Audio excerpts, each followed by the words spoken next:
اور جو عام عوام ہے وہ یہ بیچارے اب مزدور ہیں، کاشتکار ہیں، یہ صبح سے آ گئے ہیں، کیونکہ یہ سوچتے ہیں کہ ہم نے اپنے بچوں کے ساتھ ساتھ ہم نے سینٹ چیئرمین کے بچے بھی پالنے ہیں، ہم نے وزیر اعظم کے بچے بھی پالنے ہیں، ہم نے چیف جسٹس کے بچے بھی پالنے ہیں، ان کو بھی تنخواہیں دینی ہیں، ان کو بھی گاڑیاں ان کی میں پٹرول بھی ڈالنا ہے، ان بیچاروں نے یہی ڈالیں گے نا۔ یہ ابھی صبح اٹھے ہیں، انہوں نے چائے بنائی ہے تو چائے کی پتی کے اوپر بھی انہوں نے ٹیکس دیا ہے، ہم نے یعنی کہ ہم دیتے ہیں 18 روپے جی ہر 100 کے اوپر جی ایس ٹی لگایا ہوا ہے، اس میں چینی ڈال لیا اس کے اوپر بھی ٹیکس دیا ہے، دودھ ڈالا ہے اس کے اوپر بھی ٹیکس دیا ہے۔ اس کے بعد انہوں نے جو کوئی سگریٹ، جن کی سب سے بڑی جو عیاشی ہے نا وہ ہے سگریٹ، اگر انہوں نے کوئی سگریٹ لے کے پی ہے تو اس کے اوپر بھی ٹیکس دیا ہے صبح سے۔ اس کے بعد جس سواری پہ آئے ہیں یہ وہ بائک ان کی موٹر سائیکل ادھر کھڑی ہیں، ان کے اندر جو پٹرول ڈالا ہے اس کے اوپر بھی ٹیکس دیا ہے۔ یعنی کہ یہ صبح سے شام تک یہ بیچارے مزدور کاشتکار، ہم جو عام عوام لوگ ہیں، ہم صبح سے شام تک یہ ٹیکس دیتے ہیں، تو پھر اس سے جو ہوتی ہے ہماری جو اشرافیہ ایلیٹ کلاس، ہمارے وزیر اعظم، سینٹ چیئرمین، صدر، یہ جو بڑے بڑے ادارے ہیں، ان کے جو افسران ہیں، ان کا یہ گھر خرچہ چلتا ہے اس سے۔ یعنی کہ پاکستان کو صرف دو ہی چیزیں اس وقت چلا رہی ہیں، ایک تو یہ جو عام عوام ہے بیچاری مزدور ذمہ دار یہ چلا رہے ہیں، اور ایک آئی ایم ایف چلا رہی ہے۔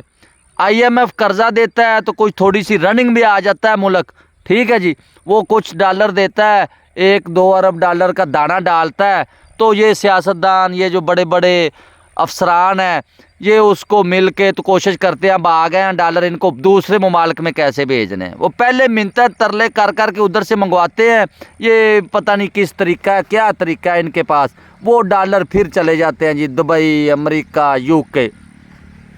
اور یہ ثابت ہے، یہ جو ہمارے آج کل وزیر اعظم ہیں، یہ کوئی میں ہوا میں بات نہیں کر رہا، میاں شہباز شریف صاحب، 26 ارب روپے کا اس طرح کا کیس ان کے اوپر چل رہا ہے۔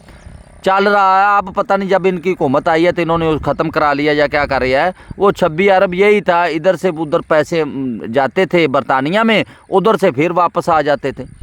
یعنی کہ 26 ارب کے اوپر اگر یہ پاکستان میں رہتے ٹیکس دیتے تو وہ تقریباً 10 ارب روپے ٹیکس بننا تھا۔ وہ 10 ارب روپے بچانے کے لیے انہوں نے 26 روپے کا گیڑا نکلوایا ادھر سے برطانیہ سے واپس ادھر۔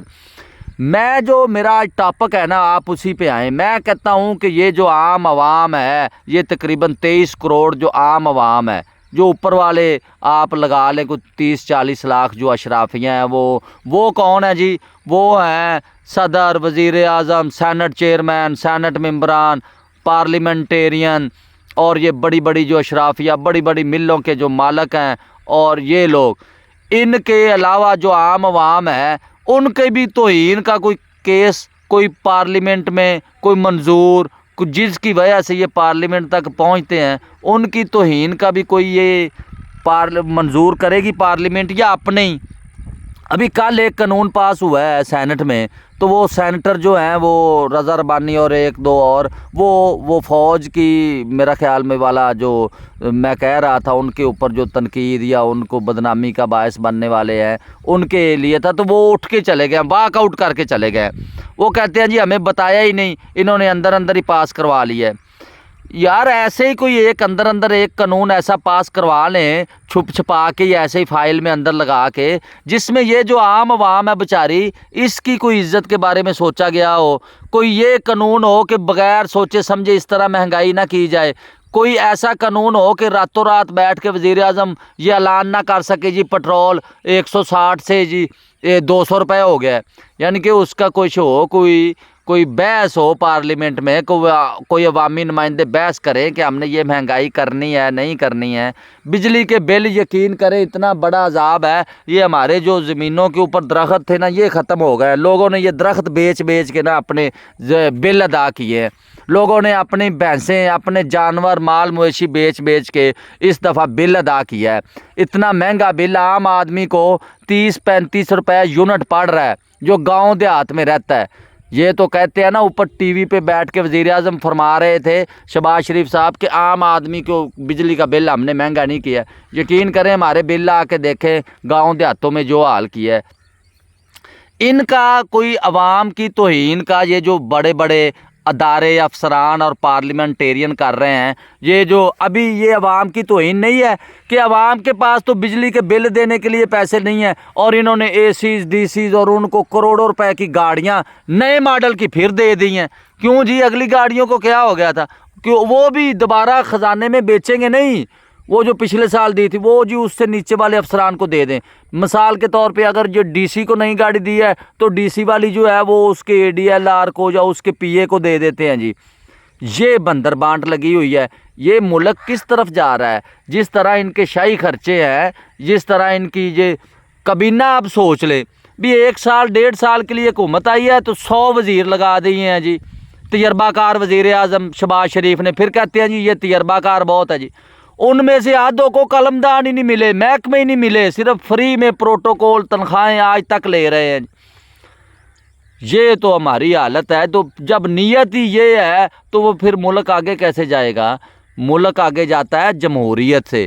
سب سے پہلے اگر ملک کو آگے لے کے جانا ہے تو اس میں حقیقی جمہوریت پیدا کریں۔ حقیقی جمہوریت جیسے اگر آپ کو کچھ نظر نہیں آتا، یورپ امریکہ دور ہے نظر نہیں آتا، یہ ساتھ بالکل ہمارے بارڈر کے ساتھ بارڈر ہے، اور پنجابی چ اسی کہنے ہیں ساڑی وٹ دے نال وٹ ہے، بننے دے نال بننا ہے۔ آپ ہندوستان کو دیکھ لیں، وہاں پہ جمہوریت ہے، وہ کہاں سے کہاں پہنچ گیا ہے۔ ان کی ترقی دیکھ لیں، ان کی سوچ دیکھ لیں۔ وہ 600 ارب ڈالر ان کا زر مبادلہ پڑا اس وقت بھی، صرف ایکسپورٹ سے وہ کماتے ہیں 600 ارب ڈالر، اور ہمارے خزانے میں 6 ارب ڈالر بھی نہیں ہے، وہ بھی رو رو کے منگ پن کے انڈیاں گوانڈیاں کو رکھا ہوا ہے۔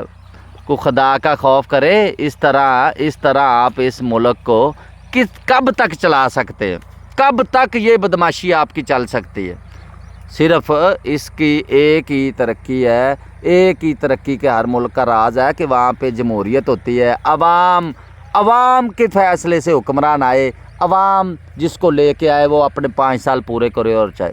ابھی 2018 میں عوام نے ووٹ دیا جی عمران خان کو، سب سے زیادہ 1,80,00,000 ووٹ دیے عمران خان کو۔ اب عوام نے تو اپنا فرض ادا کر دیا 5 سال اس کو حکومت دے کے، اور وہ عوام کو بیچاری کو کیا پتا تھا کہ ان کا جو فیصلہ ہے اس کو بلڈوز کر دے گا۔ امریکہ کا ایک حکم آیا جی، چلو جی اس کو اتار دیں، صرف ایک حکم، 1 لائنر، کہ جی عدم اعتماد کے ذریعے اس کو ہٹا دیں بس۔ وہ ادھر سے جی شروع ہو گیا کام چند ہی دنوں میں۔ جو اتنا مقبول لیڈر اتنے ووٹ لے کے آیا ہے، ایک امریکی حکم کے اوپر وہ گھر چلا گیا ہے، اور پھر بھی چین نہیں آیا۔ 180 پرچے اس کے اوپر دے دیے ہیں، پتہ نہیں کیا کچھ فیرنگ اس کے اوپر ہو گئی ہے، فیر اس کو لگ گئے ہیں، لیکن ابھی بھی اس کا پیچھا نہیں امریکہ چھوڑ رہا۔ یعنی کہ امریکہ جو ہے وہ اپنی دشمنی جو ہے وہ قبر کی دیواروں تک نبھاتا ہے۔ یہ تو ہم نے بھی دیکھا ہے، یہ تو ہم نے ذوالفقار بھٹو کے کیس میں بھی دیکھا تھا، جب ان کو ہنری کسنجر نے کہا تھا کہ ہم تمہیں مثال بنا دیں گے، تو ایک جھوٹے پرچے کے اوپر اس کو پاکستان کے نظام سے ہی پھانسی لگوائی امریکہ نے۔ وہ خود نہیں آتا، وہ یعنی کہ اپنا بدلہ بھی لیتا ہے اور بدنام بھی اس ملک کو ہی کرتا ہے۔ آپ نے دیکھا وہ لیبیا میں معمر قذافی، اس کا بھی اس کی عوام کے ذریعے اس نے قتل کروایا، یعنی کہ اس کے نظام کو بھی بدنام کیا۔ عراق صدر صدام، شام کا کیا حال کر رہا ہے؟ وہ تو حافظ بشار الاسد جو ہے وہ روس اس کے ساتھ ڈٹ کے کھڑا ہے، تو وہ ابھی تک بچا ہوا ہے۔ یعنی کہ یار اب ہم عوام کو بھی سوچنا چاہیے کہ ہمیں کسی بھی غیر ملک کی مداخلت برداشت نہیں کرنی چاہیے۔ ہم مسلمان ہیں الحمدللہ، ہمارا یقین ہے کہ جو روزی ہے اور زندگی ہے، جو موت ہے، وہ اللہ کے ہاتھ میں ہے، امریکہ کے ہاتھ میں نہیں ہے۔ تو ہم عوام کو بھی سوچنا چاہیے کہ ہم اس نبی کریم صلی اللہ علیہ وسلم کی امت ہیں جنہوں نے طائف کی وادی میں پتہ نہیں کتنے بھوکے رہے، پیاسے رہے، لیکن اپنے حق کے اوپر ڈٹے رہے۔ انہوں نے ہمیں بتایا کہ اگر کبھی بھوک اور افلاس سے کوئی آپ کو ڈرائے تو ڈرنا نہیں ہے، اس کو برداشت کرنا ہے۔ اس کے بعد پھر اس برداشت کے بعد آپ کی جو ہے ترقی کا راز ہے، آپ کی عظمت کا راز اس میں ہے کہ آپ نے ڈٹ جانا ہے۔ میرے تمام مسلمان بھائیوں سے گزارش ہے کہ طائف کے جو نبی کریم صلی اللہ علیہ وسلم کے ایام تھے یا ان کے اہل خانہ نے ادھر جو دن گزارے کتنی مشکل میں کرب میں، وہ آپ ضرور مطالعہ کریں۔